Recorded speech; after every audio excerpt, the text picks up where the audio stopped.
existe tal cosa como la verdad objetiva, y lo que se llama verdad es solo una cuestión de opinión personal, y si no hay un estándar objetivo con el cual medir nuestras opiniones, eso significa que la opinión más poderosa será la que prevalezca. Y eso es la ley de la selva.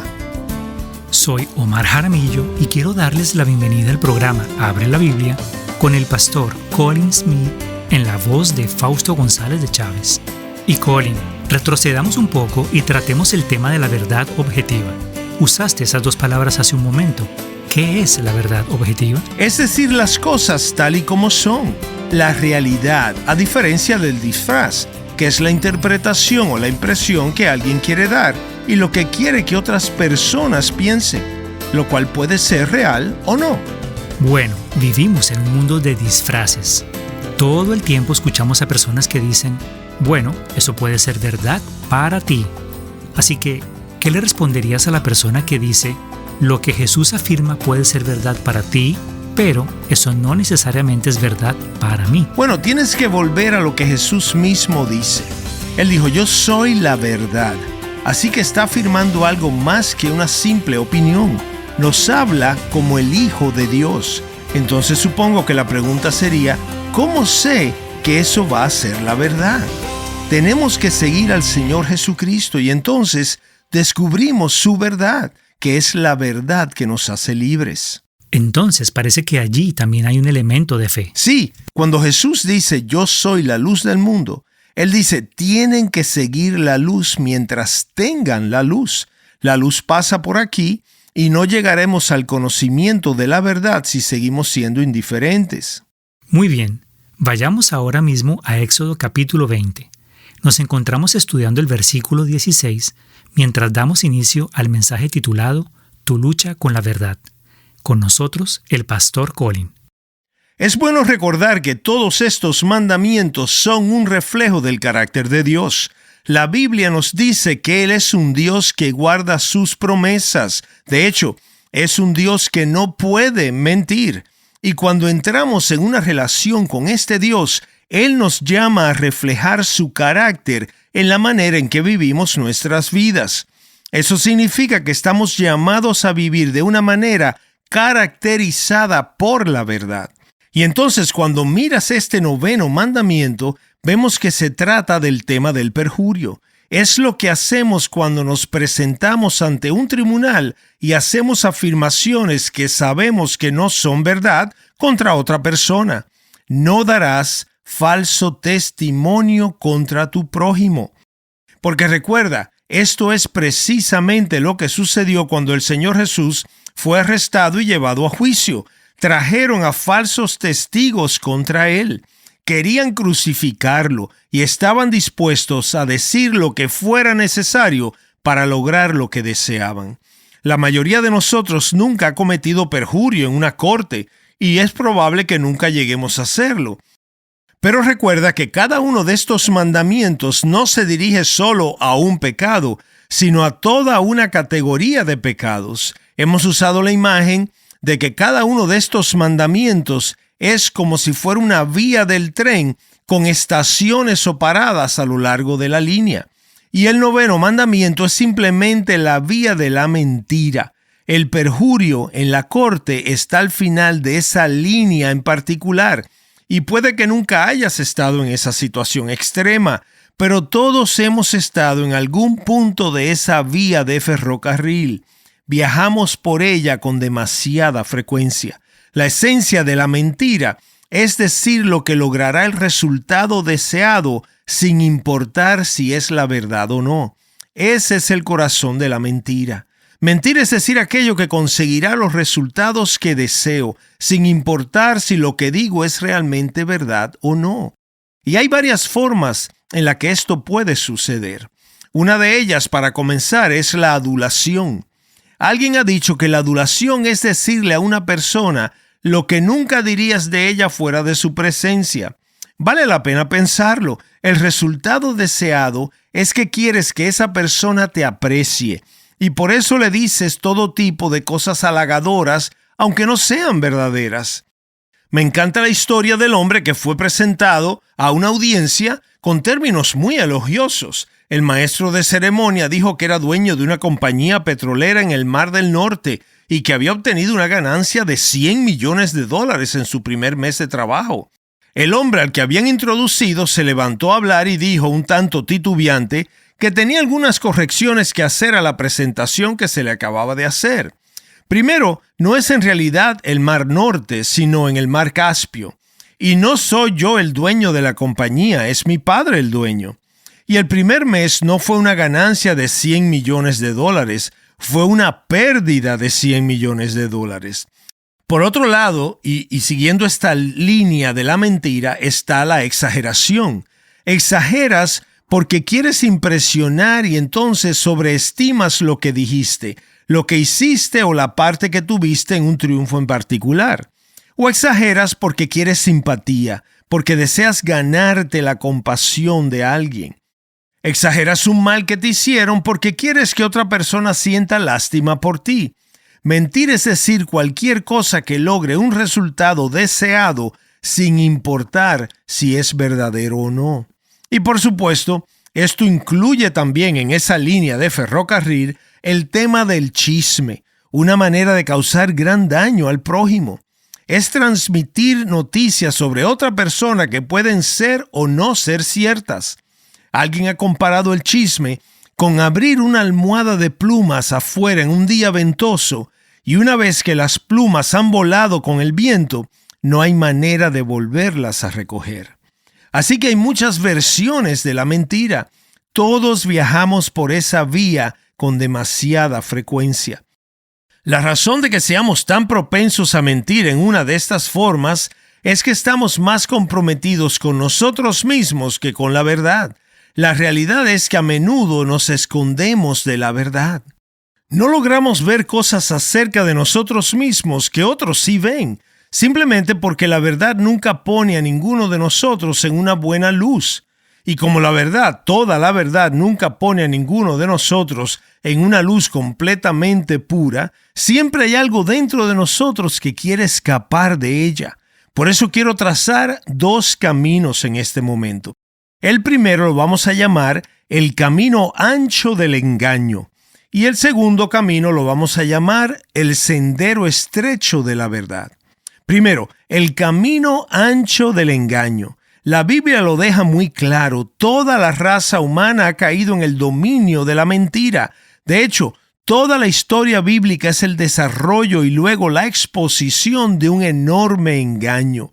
La historia bíblica comienza con una mentira en el huerto.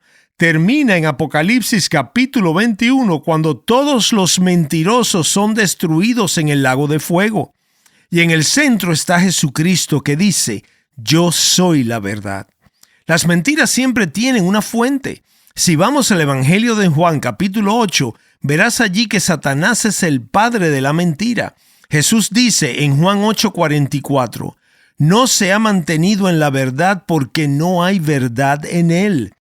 Cuando habla mentira, habla de su propia naturaleza, porque es mentiroso y el padre de la mentira. El problema con todas las formas de mentira es que son precisamente un reflejo del carácter del enemigo. Por eso la mentira ocupa el segundo lugar en la lista de cosas que Dios aborrece y vemos en el libro de Proverbios, solo después del orgullo, que fue el primer pecado del diablo. Eso lo vemos en Proverbios 6, versículos 16 al 19.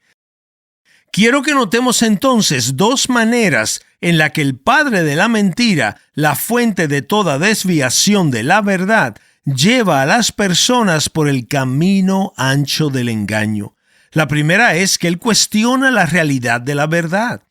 Esta fue su primera estrategia cuando tentó a Eva en el huerto. Recuerda en Génesis 3 cuando dice, ¿con que Dios les ha dicho?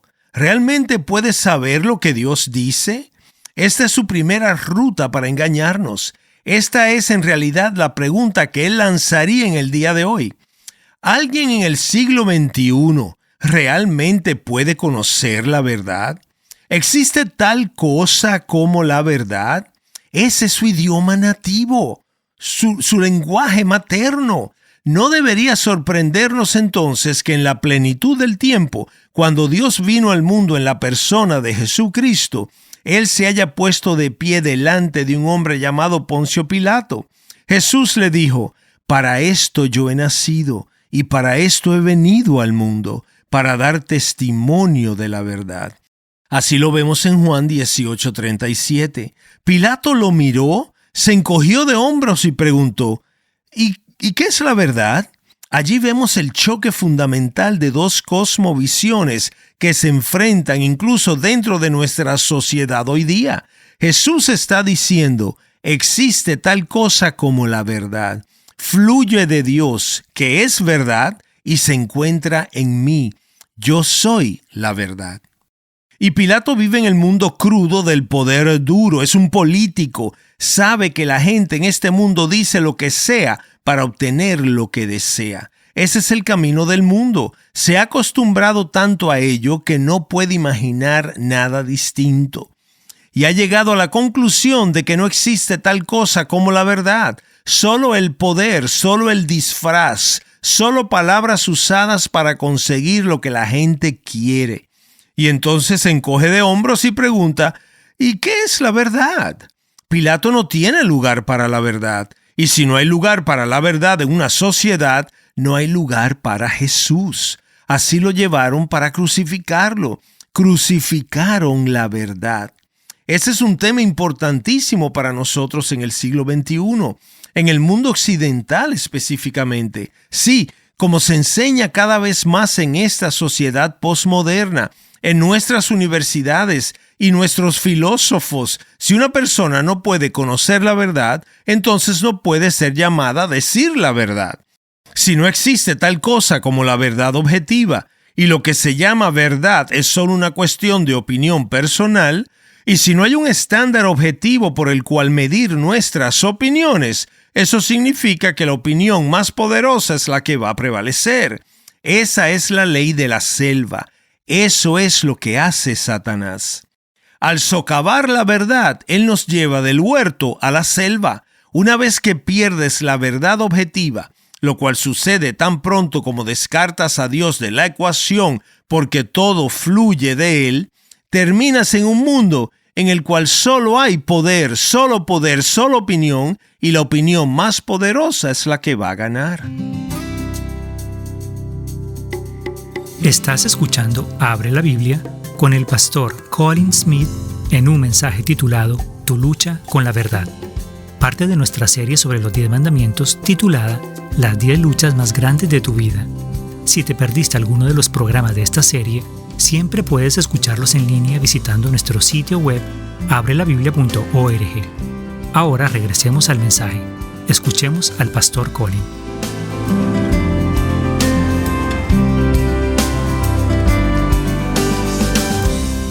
Esta es la primera estrategia de Satanás: llevarnos por el camino ancho del engaño, cuestionando la misma posibilidad de la verdad. En segundo lugar, él opera impidiendo que las personas comprendan la verdad. Mira, el problema humano fundamental, la Biblia lo deja muy claro, es que estamos atrapados en un engaño. Fíjate en Juan 8:43. ¿Por qué no entienden lo que digo? ¿Por qué no pueden oír mi palabra? No pueden oír lo que les digo. Esto lo dice Jesús. Pablo señala lo mismo cuando dice en 2 Corintios 4 que el Dios de este mundo, entiéndase, Satanás, ha cegado el entendimiento de los incrédulos para que no vean el resplandor del evangelio de la gloria de Cristo. Hay una venda sobre los ojos humanos, hay tapones sobre los oídos humanos, y la única manera en que cualquiera de nosotros vamos a poder ver y oír la verdad de Dios es si alguien entra en este reino de tinieblas como un gran libertador, quita las vendas, quita los tapones y nos saca de esta oscuridad del engaño a su luz admirable. Y esto es precisamente lo que Jesucristo vino a hacer al mundo. Él es la luz del mundo y dice en Juan 8:32 que su verdad hace libres a las personas. Y tú dirás entonces, bueno, si los seres humanos naturalmente no pueden ver la verdad, Y Jesús dice aquí que no pueden oír la verdad. ¿Qué sentido tiene hablar la verdad? ¿Qué sentido tiene enseñar la Biblia? ¿Qué sentido tiene cualquier cosa si la condición natural del ser humano es que la gente no puede oír ni ver? Y aquí está la respuesta a tu pregunta. El Espíritu de Dios crea la capacidad de oír la palabra de Dios por medio de la misma palabra de Dios. Eso vale la pena escribirlo y recordarlo. Es una parte enorme e importante de por qué nos involucramos en la obra del Evangelio. El Espíritu de Dios crea la capacidad de oír la palabra por medio de la misma palabra de Dios. Eso lo vemos en Romanos 10:17. Y el salmista dice en el Salmo 119, versículo 130, la exposición de tus palabras imparte luz. Por eso ves que tantas veces muchas personas vienen a la fe en Jesús a través de un estudio bíblico, por ejemplo. La exposición de la palabra de Dios da luz. La fe viene por el oír y la capacidad de oír viene por la palabra de Dios. El poder del engaño se rompe por medio de la liberación que trae la verdad. Por eso Satanás odia la predicación de la palabra de Dios. Si puede alejar a la iglesia de la predicación de la palabra de Dios y mantenerla en una posición neutral, habrá cumplido su propósito. Así que los pastores siempre sentirán la presión de convertirse en motivadores, en consejeros, en administradores o en cualquier otra cosa que no sean hombres que prediquen y enseñen la palabra de Dios. Pablo nos dice en 2 de Timoteo 4:3, porque vendrán tiempos cuando no soportarán la sana doctrina, sino que teniendo comezón de oídos, conforme a sus propios deseos, acumularán para sí maestros. Pero si la Biblia es predicada, entonces Satanás tiene que recurrir al plan B, porque el gran peligro es que si la verdad llega a ti, puede crear en ti la capacidad de oír y de ver, y podrás abrazar la verdad y ser salvo. Y eso es lo que él quiere impedir que suceda. Entonces, ¿qué hace? Cuando la semilla de la palabra de Dios sale, Jesús dice que esto es lo que Satanás hace. Es como un ave que viene y recoge toda la semilla del camino y se la lleva fuera de tu mente, fuera de tu memoria, fuera de tu vista, para que no creas y no puedas ser salvo.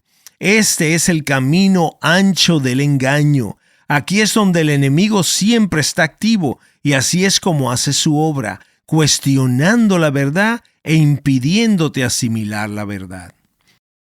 Ahora pasemos del camino ancho del engaño al sendero estrecho de la verdad. Quiero que entendamos cómo funciona la verdad en la vida de una persona. Así que por favor mira conmigo Juan 8 versículos 31 y 32.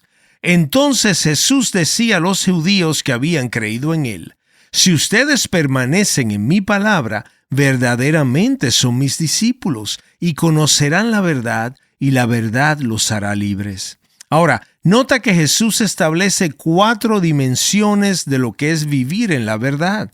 Y me parece muy interesante que la mayoría de las veces solo se cita la mitad de este versículo y solamente esa mitad. Pero si vamos a tomar en serio la palabra de Dios como queremos hacerlo aquí, hay 4 dimensiones de vivir en la verdad: creer, obedecer, ver y liberar. Las ves en este versículo, Jesús habla a los judíos que habían creído en él. Estas son personas que hoy probablemente llamaríamos buscadores. Son personas atraídas a Jesús y que están escuchando sus palabras. Jesús quiere que estas personas sepan lo que la verdad puede hacer en sus vidas y cómo podría suceder. Y por eso les dice: si ustedes permanecen en mi palabra, literalmente, si continúan en mi palabra, si toman lo que están escuchando y lo aplican y lo llevan a obra, entonces son verdaderamente mis discípulos. Nota que él dice: entonces conocerán la verdad y la verdad los hará libres. Así que ven el orden en que estas cosas vienen. Creer, lo cual conduce a obedecer, lo cual, al obedecer, te lleva a poder ver. y a su vez te lleva a la liberación, te lleva a ser libre. La verdad los hará libres, lo cual fortalece mi fe y vuelve a recorrer el ciclo una vez más. Estas cosas que Dios ha unido no podemos separarlas. Yo creo que el problema para muchos en las iglesias evangélicas es que hemos desarrollado una visión de creer que no tiene nada que ver con obedecer, con ver ni con liberar. Y esa no es la fe bíblica. Lo que Dios ha unido, que nadie lo separe. Esto es lo que significa vivir en la verdad. Algunas personas vienen y escuchan unas cuantas palabras de Jesús y las aceptan. Jesús dice que esto es bueno, pero aquí está lo que tienes que entender. Vivir en la verdad se trata de un asunto de 4 partes. Es creer, sí, pero no es solo creer, sino también obedecer. Y de ahí entonces poder ver, poderte ver a ti mismo, ver y comprender a un nivel nuevo y diferente. Y eso te dará la libertad. Por eso el apóstol Pablo ora por los creyentes en Efesios 1:18. Mi oración es que los ojos de su corazón les sean iluminados. ¿Por qué oraría el apóstol eso para los cristianos? Pues para que conozcan la esperanza a la que han sido llamados, para que conozcan las riquezas de la herencia que tienen en Cristo. Ora para que conozcan su incomparable poder. La razón por la que Pablo ora de esa manera es porque hay muchas personas en el mundo de la iglesia que dicen creer y no tienen idea de las riquezas eternas de Cristo, ningún entendimiento de su gran poder, ningún sentido de la gloriosa y victoriosa esperanza que tienen ahora en Jesús. ¿Y por qué es eso? Porque nos hemos quedado atascados en una creencia que no llega nunca a la obediencia. Y lo que queda, por lo tanto, es solo una fe nominal, de nombre nada más. Creo en Dios Padre, Dios Hijo y Dios Espíritu Santo. Pero si eso es todo, ¿qué diferencia va a hacer? Si no traduces lo que escuchas en lo que haces, no te sirve de nada. Estás escuchando Abre la Biblia con el pastor Colin Smith en un mensaje titulado Tu lucha con la verdad. Y como parte de esta serie, tenemos un folleto descargable titulado Conocer a Dios a través de los 10 mandamientos. Colin, ¿puedes describir el propósito del recurso? Bueno, hay muchas personas que solo han escuchado un mensaje que básicamente les dice: haz esto, no hagas aquello, haz lo otro, y están cansadas de lo mismo, incluso puede que se hayan alejado de la fe. Pero lo maravilloso que está en el corazón mismo del Evangelio es que Dios nos da lo que Él demanda de nosotros. Así que cuando miramos los 10 mandamientos, estamos mirando lo que Dios realmente ofrece darnos por el poder del Espíritu Santo cuando ponemos nuestra fe en Jesucristo. Todos estos temas están abordados en los 10 mandamientos. Así que mi oración sincera para este libro es que ayude a muchas personas a que sus ojos sean abiertos a la nueva vida que es posible a través de la fe en el Señor Jesús. Puedes descargar este recurso visitando abrelabiblia.org/libros. Gracias por escucharnos hoy y espero que nos acompañes la próxima vez. Abre la Biblia es un programa de difusión de Open the Bible y es posible gracias a oyentes como tú.